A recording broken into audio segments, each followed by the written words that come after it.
How to fix Ruins of Dawn is crashing on Steam. Right click on the game and open up the properties window. Now in the launch options you will need to add -dx11. Then go to the installed files and verify the game files. And once this is completed, you can close this window. Now you will need to open up your browser and navigate to this link, which you can find below in the description. And from here, you'll need to scroll down and download and install the redistributables.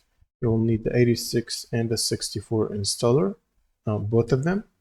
Now, when you finish this installation, it will ask you to restart your computer. So make sure to do that. And right after restarting your computer, you will need to update your GPU driver. So if you have an NVIDIA GPU, you will need this NVIDIA app installed on your computer.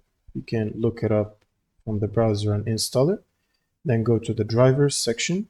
And from here, make sure to download and install the latest available driver update. Now, if you have AMD, you will need the AMD software instead. And once you've installed the driver update, all you need to do is right click on Steam, run it as admin, and then just launch the game from your library. And this should solve the crash problem. If you have any questions, leave them in the comments below, and see you on the next one.